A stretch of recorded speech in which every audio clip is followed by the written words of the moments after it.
The general chemical properties of nitrogen family include hydrides, then oxides, then halides, and also reaction of all these elements of 15th group with metals. So initially first we'll discuss about the hydrides. Like 15th group elements include nitrogen, phosphorus, arsenic, antimony and bismuth.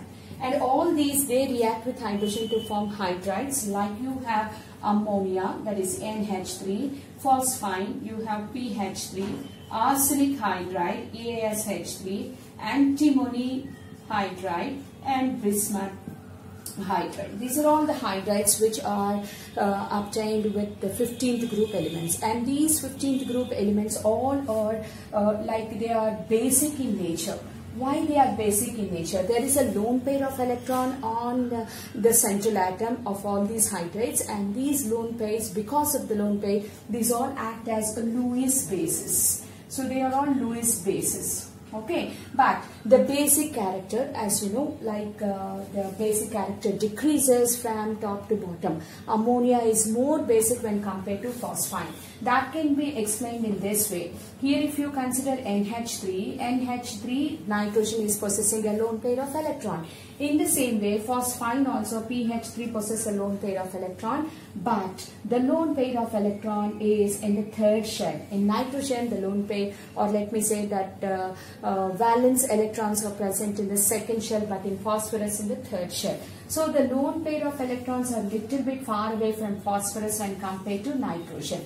So when a H plus ion comes in contact with these Lewis bases, the bond that is formed is stronger with ammonia when compared to phosphine.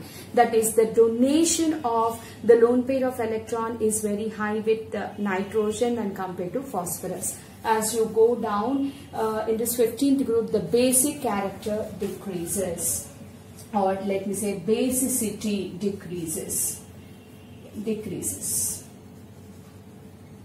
So if you go from top to bottom, the basicity decreases.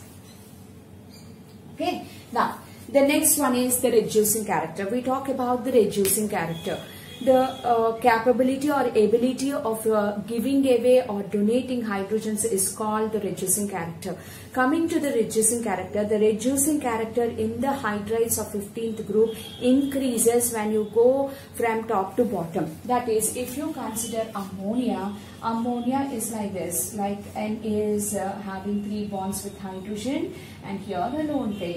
In the same way, bismuth hydride, Bi, it is like this, H. So here, if as I represent in the diagrams on the board, you can see the nitrogen atom, the size of the nitrogen atom is big, but the size of the bismuth atom is big, large. As you go down in the group, due to increase in the atomic size, here the bismuth's atomic size increase. Gradually, what is happening here, the bond, the length between bismuth and hydrogen also increases. The longer the bonds, the easy the bond can be broken and hydrogens can be donated. So because of that, if you consider NH3 and BiH3, BiH3 is more reducing. It is strong reducing agent when compared to ammonia. That is the reducing character here, just like as I have explained in the basicity here, reducing nature.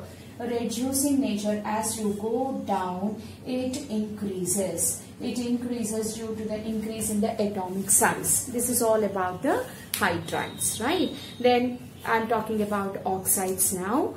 So these elements, 15th group elements, they react with oxygen to form 2 different types of oxides. They are trioxides and even pentoxides.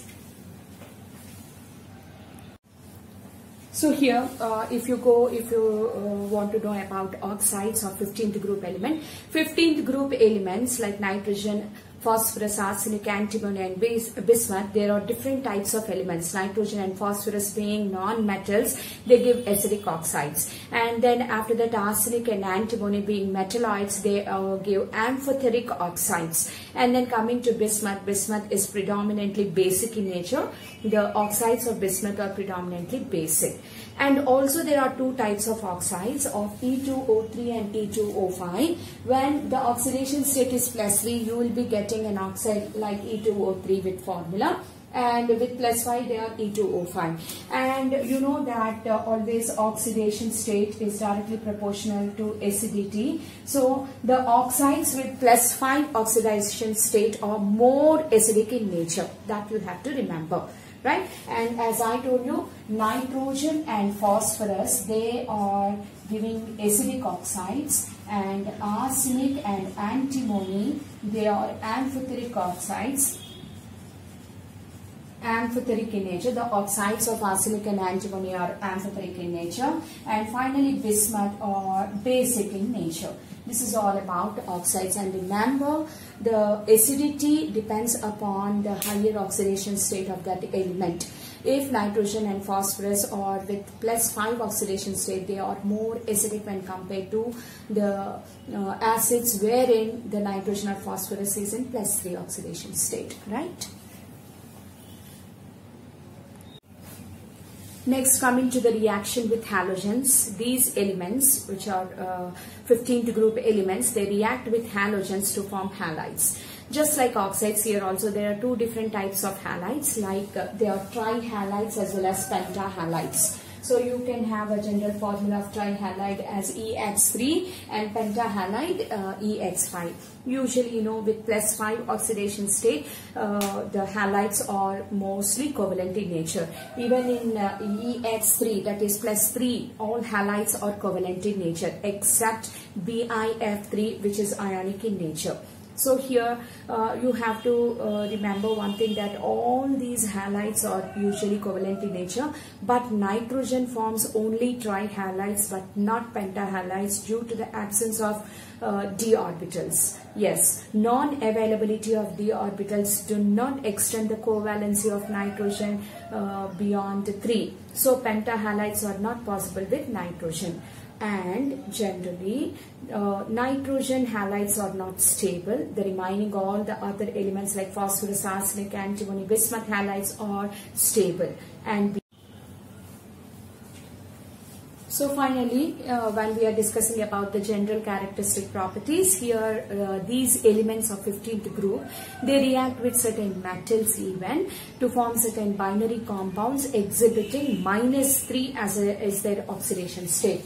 Here you can see this is calcium nitride, where calcium possesses +2 oxidation state and nitride -3. Then you have calcium phosphide, you have sodium arsenide, you have zinc antimonide and magnesium bismuthide. All these elements here, 15th group elements, they are exhibiting -3 as their oxidation state. So they form certain salts with certain metals even, right? So these are the general characteristic features of 15th group elements. Now in the next video, I'm going to explain you about the preparation of nitrogen and the chemical properties of nitrogen.